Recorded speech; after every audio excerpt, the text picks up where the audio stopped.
Malam.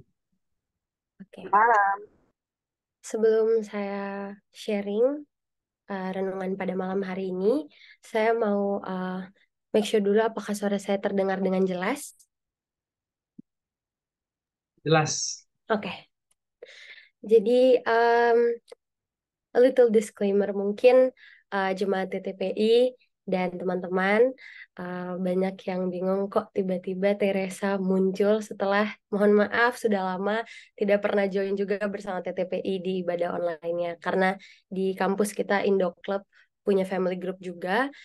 Tapi kenapa sekarang saya tiba-tiba ada di sini akan membawakan renungan. Jadi semester ini saya mengambil kelas dari semua kelas, salah satunya ini ada presentation skills namanya. Di mana kelasnya itu dinilai melalui tugas-tugasnya membuat slide presentation dan public speaking. Dan salah satu tugasnya itu harus melakukan presentasi di luar kelas, di luar semua kelas-kelas. Jadi boleh di dalam kampus, misalnya di gereja di kampus atau acara AY or like Sabbath School program. Tapi pada saat saya dapat tugas ini, entah kenapa saya bingung, saya stuck, saya harus ngapain ya. Sampai tiba-tiba saya mengucap syukur karena saya mendapatkan hikmat dari Tuhan untuk kenapa enggak back to TTPI.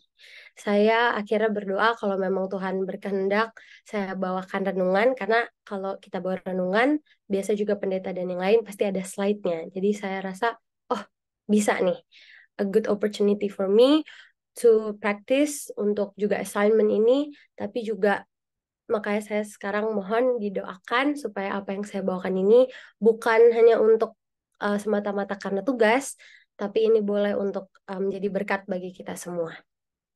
Izinkan saya untuk share screen.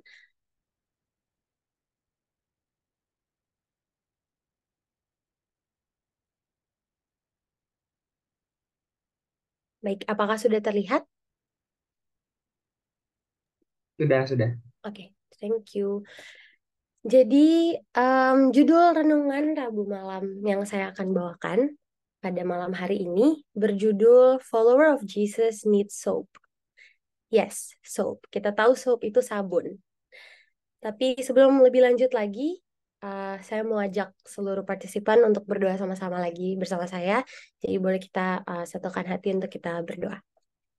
Allah Bapa kami yang bertata dalam kerajaan surga, terima kasih Bapa atas kesempatan yang indah kami boleh berkumpul untuk menjalankan ibadah Rabu malam pada malam hari ini. Kiranya Roh Kudus Tuhan beserta hamba yang akan berbicara dan juga internet connection agar semua lancar untuk kemuliaan nama-Mu saja. Berbicaralah kepada masing-masing kami melalui firman-Mu malam ini. Dalam nama Yesus kami berdoa dan memohon ampun dosa. Amin. Yes, follower of Jesus needs soap. How to survive in this cruel world? Ini adalah pertanyaan yang saya sendiri bertanya-tanya. Karena kalau kita lihat di dunia ini, wow, sudah banyak kekejaman yang terjadi, hal-hal yang di luar otak manusia terjadi. Di luar kewarasan yang ada terjadi. Dan kalau sebagai orang Kristen, specifically orang Advent, kita tahu ya jawabannya pasti dekat dengan Tuhan lah. Selagi masih hidup di dunia ini, kita harus dekat dengan Tuhan. Oke, good answer. What is soap? Bukan sabun mandi ya. Yang saya maksud SOAP di sini, it stands for Scripture, Observation, Application, and Pray. Um, renungan malam ini sebenarnya sangat amat basic dan sering pasti kita dengar renungan yang lesson learn-nya adalah ini, tapi saya mau breakdown lebih lagi dan semoga ini bukan hanya menguatkan saya tapi juga menguatkan seluruh participants yang ada pada malam hari ini. Scripture. Saya mengambil ayat dari Mazmur 119 ayat 105. Firman-Mu itu pelita bagi kakiku dan terang bagi jalanku.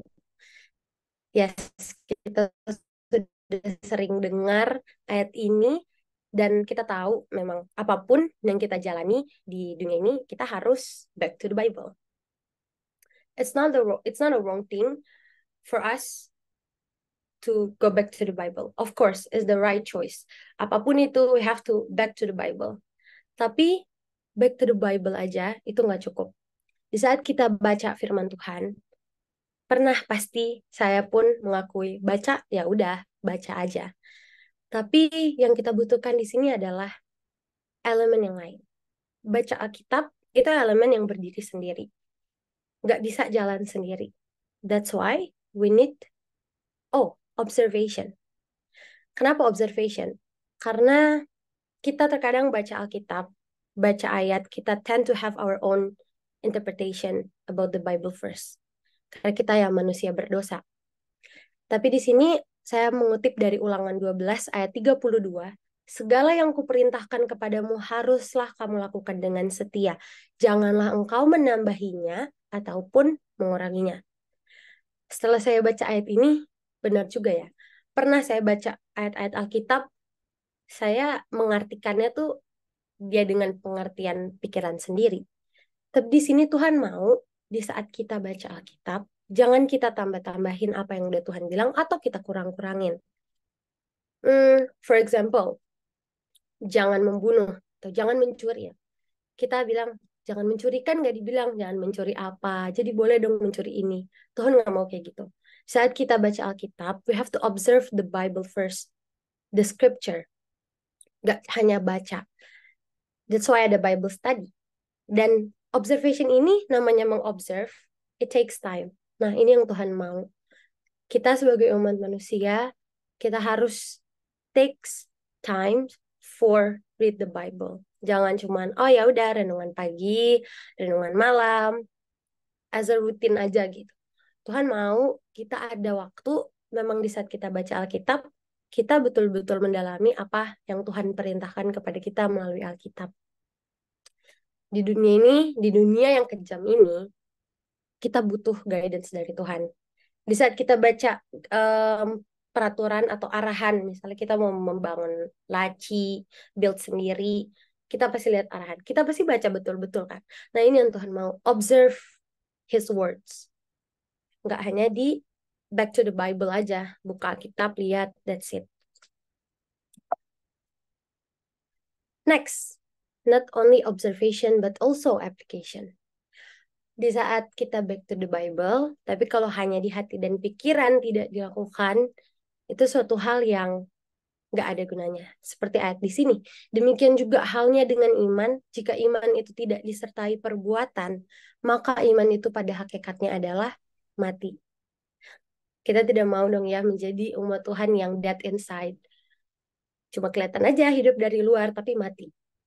Jadi ayat ini, saya ada kesaksian yang memang menjadi bagian dari renungan pada malam hari ini, di mana ada ayat bilang kan, di saat kita ada apapun masalah, kita harus berseru kepada Tuhan.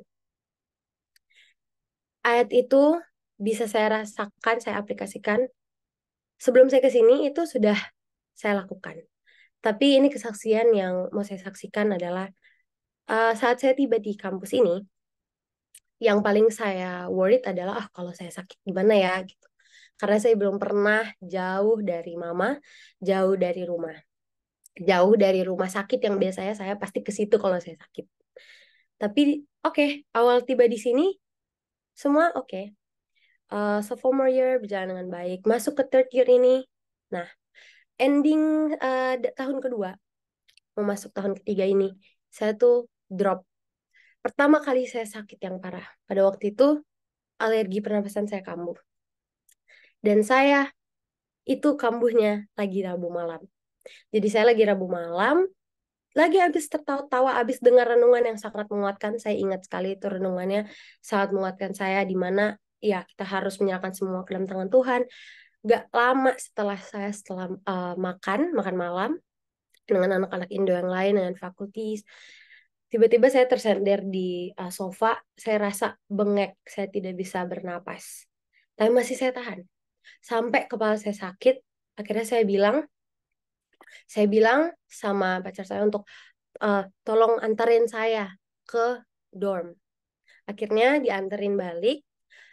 Kamar saya di lantai 2. Saya jalan sendiri naik ke lantai 2. Di situ saya rasanya udah mau blackout, sudah mau pingsan karena saya nggak bisa napas. Sampai ke kamar, di kamar tidak ada orang karena roommate saya waktu itu orang Indonesia dan dia masih ada di family group, masih ada di Rabu malam.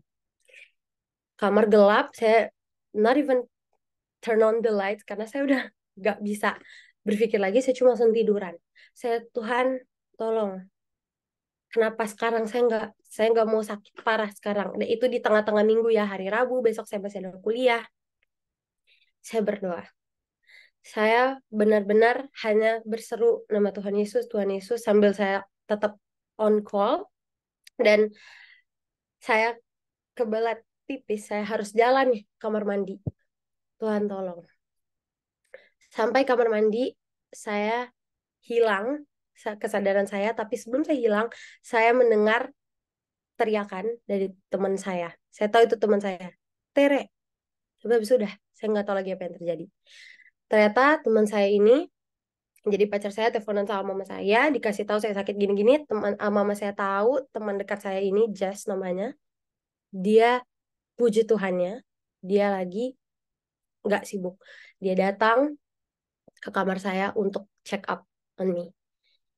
Udah, saya cuman kebangun pagi-pagi dengar cerita aja. Kondisi saya kayak gimana, kondisi saya, suara nafas saya kayak gimana. Pagi itu saya cuman ingat bahwa, wah, firman yang baru aja saya dengar, berserulah pada Tuhan, hanya Tuhan yang bisa ini. Itu saya alamin sendiri. Dan itu kan saya mengaplikasikannya ya, tanpa saya sadari walaupun saya sedang sakit pada saat itu. Tapi itu nyata. Jadi itu bukti bahwa di saat kita memang percaya akan kata-kata Tuhan nih yang tertulis, itu kita akan experience sendiri. Dan pada malam itu kata teman saya memang benar-benar langsung tidur. Kenapa saya kayak ya yang susah gitu, tapi saya tertidur. Terbangun tengah malam, tapi saya nggak sadar. Dia yang gosok-gosokin minyak panas semua. Jadi saya merasa bahwa di saat kita memang mempercayai berseru sama Tuhan, kan ada ayatnya ya, tetaplah berdoa. Itu saya aplikasikan itu kan di otak saya cuma langsung berdoa, Tere, berdoa. Itu yang mama saya juga selalu bilang, berdoa. Di saat ada apapun, yang pertama itu Tuhan. Dan benar, berkat dan damai Tuhan tuh saya rasakan. Iya, saya blackout, tapi aman gitu saya. Ada yang jaga. Tuhan berikan penjagaan, Tuhan kirimkan orang. Jadi kita harus seperti ayat ini. Iman kita dari firman yang sudah kita baca, sudah kita observe, kita aplikasikan. Tapi terkadang memang dalam kita mengaplikasikannya, kita bisa conscious or unconscious. Bisa pada saat ya kita lagi menjalani hari, atau harus ada momen tertentu ini kita baru sadar, wah, ternyata firman yang kita baca itu nyata, benar. Tuhan tuh nggak pernah bohong sama janji dan firmannya dan perintah-perintahnya. Kalau emang kita ikutin, pasti berujung baik hasilnya. Nggak sampai di application, kita ini saya menemukan, ini kesaksian lagi ya. Jadi waktu saya bikin slide ini, saya cari template, Christian template, yang memang cocok untuk devotion. Tiba-tiba di template ini ada tulisan ini, saya nggak delete karena bagus sekali. Our faith is not just about personal pity, but about how we live out our love for God and our neighbor in concrete actions of service and compassion. Jadi setelah kita back to the Bible, we observe the Word of God, aplikasiin, dan percaya, saat kita observe pun itu kita juga harus taruh iman kepercayaan kita, percaya bahwa perintah Tuhan, janji Tuhan, kata-kata Tuhan itu benar. Pasti dalam kehidupan tuh kita bisa mengaplikasikannya dalam kondisi momen apapun. Tapi application gak akan jalan lancar kalau nggak ada the P, pray. Yakobus 5 ayat 15 dan 16. Dan doa yang lahir dari iman akan menyelamatkan orang sakit itu. Dan Tuhan akan membangunkan dia. Dan jika ia telah berbuat dosa, maka dosanya itu akan diampuni. Karena itu hendaklah kamu saling mengaku dosamu dan saling mendoakan supaya kamu sembuh. Doa orang yang benar bila dengan yakin didoakan sangat besar kuasanya. Jadi soap, SOAP, itu bukan sabun. Tapi ini adalah elemen-elemen yang Tuhan mau kita combine all together, jalanin sama-sama di kehidupan kita. kalau kita sebagai pengikut Yesus, just back to the Bible, nggak ada doa, cuman aplikasi, bisa ngawur. Tapi kalau kita semua berempat, kita back to the Bible, kita observe, kita aplikasiin, dan dengan dalam kehidupan kita juga selalu minta bimbingan Tuhan melalui doa, pasti semuanya akan berjalan dengan baik. Saya nggak bilang akan berjalan dengan lancar. Obstacles pasti ada, tapi kita akan merasakan bimbingan Tuhan. Dan yang saya mau sampaikan melalui devotion malam hari ini, sebenarnya yang poin terakhir ini, semua poin SOAP itu tuh penting. Tapi yang play ini, di saat kita udah putus, gak ada conversation with God, it's really hard for us untuk ngerasain guidance-nya, presence-nya. Another testimony, saya di sini struggle banget. Saya masuk ini di International University Advent, tapi iman saya, loncat ke sana kemari.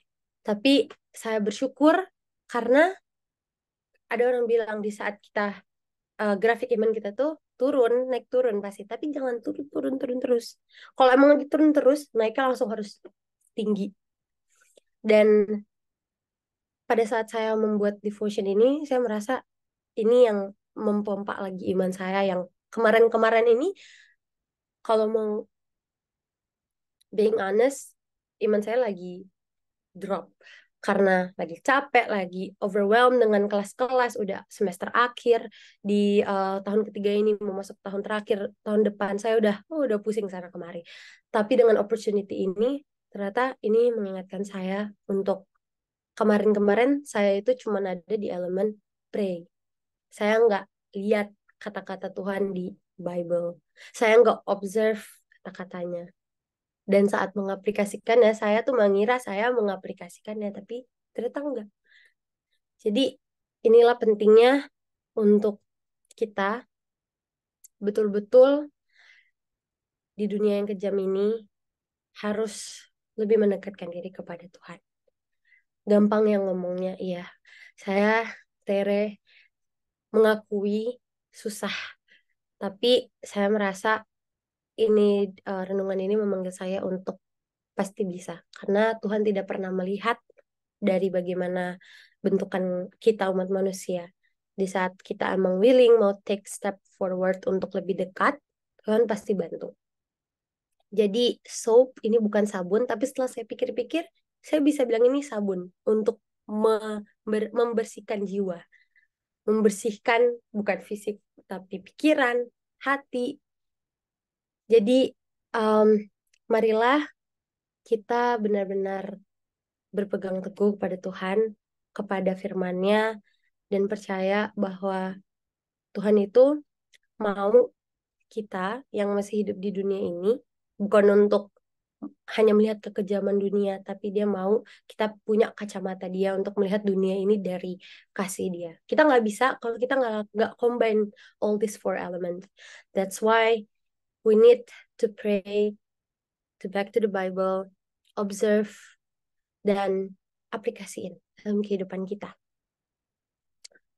Saya di sini merasa bahwa saat saya ketemu teman-teman di sini, saya malah ngerasa yang saya pelajarin itu bukan kuliahnya, ya kuliahnya juga, tapi saya malah ini kayak sekolah iman jadi ya di sini karena di dalam kampus Advent, tapi justru di dalam kampus Advent ini empat ini tuh harus sebagai kita yang orang Advent yang kita kuatkan karena ya saya merasa bahwa oh ternyata benar setan itu akan ya menyerang justru ke tempat-tempat kita, tempat-tempat di mana mereka tahu orang-orang Advent berkumpul, mereka tahu ini bawa nama Advent.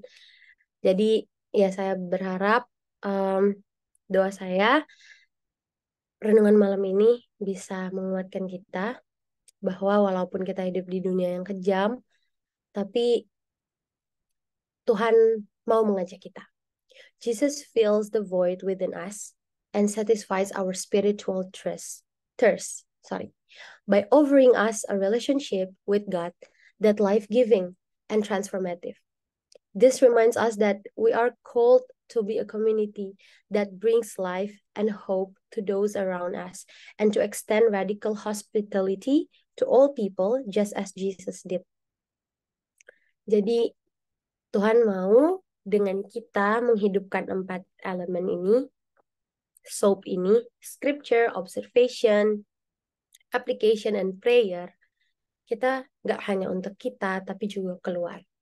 Dan di sini Tuhan tuh mengajak kita untuk ada relationship with Him yang life-giving and transformative. Jadi semoga di pertengahan minggu ini kita dikuatkan yang mungkin udah ada pikiran, aduh minggu ini very hectic, pasti di end of the weekend nanti grumpy, atau aduh nanti ke gereja nggak enak atau apa. Kita bisa di recharge imannya. Saya pun merasa dalam membuat devotion ini tertampar kanan kiri. Karena selama ini saya kira aman-aman aja, tapi ternyata saya masih harus terus lebih lagi mendengar suara Tuhan, memperbaiki relationship dengan Tuhan. Jadi sekian dari renungan saya pada malam hari ini. Tuhan Yesus memberkati kita semua. Amin. Terima kasih Tere atas waktunya untuk membawakan firman pada Rabu malam hari ini. Jadi ya poin yang bisa aku ambil juga dari penjelasan Tere dan juga kesaksian-kesaksian Tere. Jadi kita ini sebagai umat Tuhan, kita harus bisa menjalankan SOAP tadi ya. Yang tadi SOAP-nya itu terdiri dari scripture, observation, application, and pray. Nah, keempat hal tersebutlah yang kita memang harus aplikasikan dalam kehidupan kita sehari-hari sebagai umat Tuhan yang masih berada di dalam dunia ini, dan agar kita juga bisa selalu merasakan hadirat Tuhan, damai dari Tuhan, dan juga berkat dari Tuhan. Sekali lagi thank you Tere untuk firman Tuhan telah dibawakan. Oke, selanjutnya kita akan mengadakan sesi permintaan doa yang akan dibawakan oleh Tante Tita Ruwata. Mungkin kalau dari jemaat atau tamu-tamu, jika ada tambahan doa